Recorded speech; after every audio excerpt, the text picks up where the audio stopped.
Andy in Seattle. Keep it up, man. I'm enjoying these hungover videos. I also wish I was there.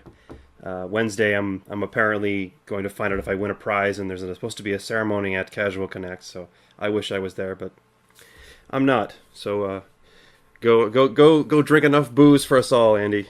You're our only hope, our best hope. Um, Back to GB.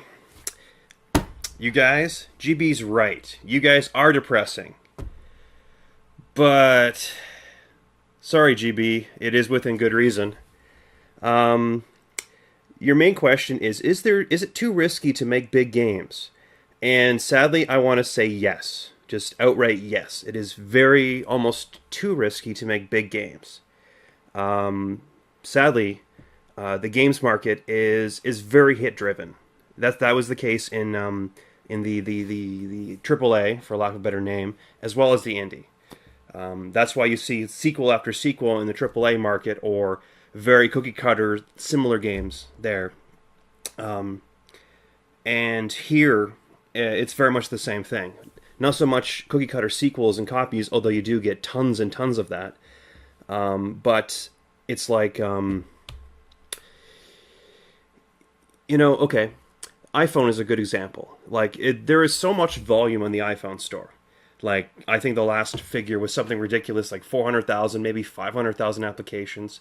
And when there's that much volume, it should be pretty obvious that people are not sticking around a long time. One of the famous promises of the digital distribution revolution was that of the infinite shelf space. And true, the shelf space is infinite. There's a lot of places to put more and more stuff.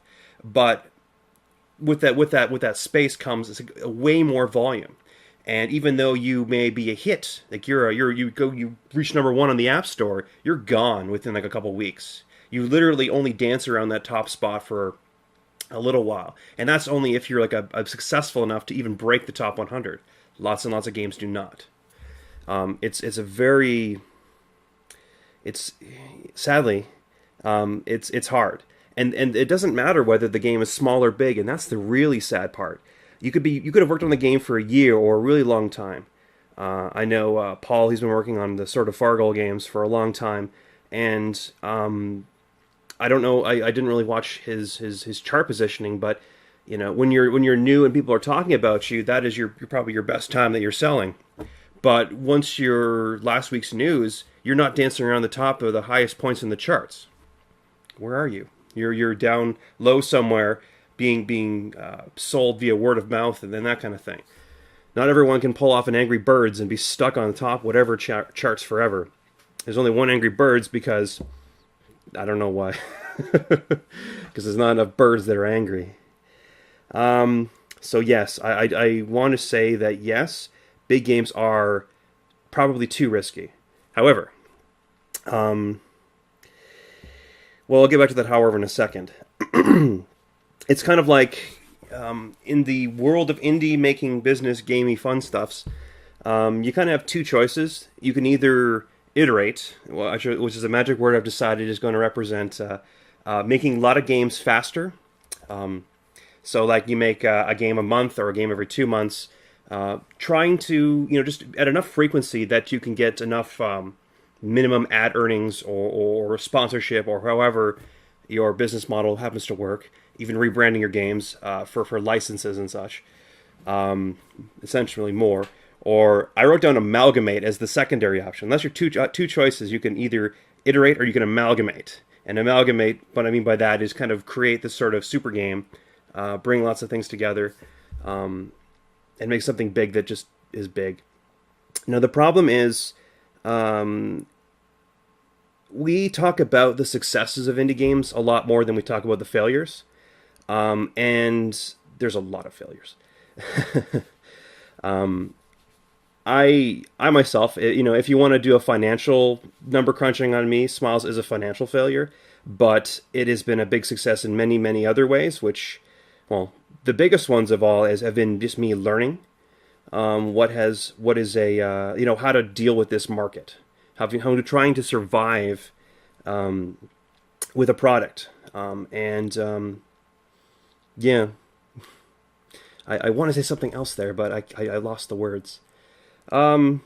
So, despite saying yes, that big games are risky, I am making a big game next as my next sort of thing.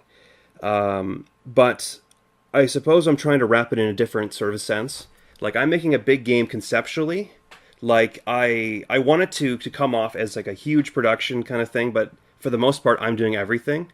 But I'm trying to be clever about everything I can in it, in the sense of how much time it actually takes to produce. Like I have an art aesthetic, which hopefully is very classy and fancy and such, but is relatively simple to create, or at least it should be. And I'll be pushing. I won't necessarily be using randomly generated content, but I will probably do a bunch of experimentation and random generation stuffs to give me example like better brushes to paint a world in, like just the tools to actually create things with. Because if it's easy, really easy to generate stuff, I can make a bigger world better, faster. But yeah, what I am doing is extremely dangerous. A lot of markets like iPhone and such, games are very throwaway. Like as I said, you're on the top charts for like a week, if that, and then you're gone. Like who are you? Where, like, what do you have to say for yourself? Like it's very throwaway. So you could focus on something big, but you're still just the game of the week. You but still, personally, I need to make a bigger game, and I seem to have convinced myself that I've figured out how to succeed at this bigger game, and we'll find out. I'm pushing to try to finish this game of mine within a year and have it out in some market, which is actually kind of ridiculous given most big game. Realistically, what happens? Like you make your big game and it seems to go on for 2 or 3 years before it eventually ships. Like I don't remember how long Super Meat Boy's been in development, but I'm sure that they certainly didn't expect the game to take as long as it did, or at least they hoped it wouldn't. But there's a lot of content in that game. That is a beast for content. Is that content even necessarily worth it all? Like, sure, like the person that plays it, I bet you a vast majority of people. Actually, there are charts that prove this for lots of other games. The number of people that play content the further into the game goes down significantly. So it's I don't know. This is a difficult game, which is why we're all depressing and sad and stuff. And we're at almost 8 minutes. Fantastic. I'm gonna cut you guys off here with my new record-long video. Woo! I'm sure I've just ranted long enough. So bye bye. Click.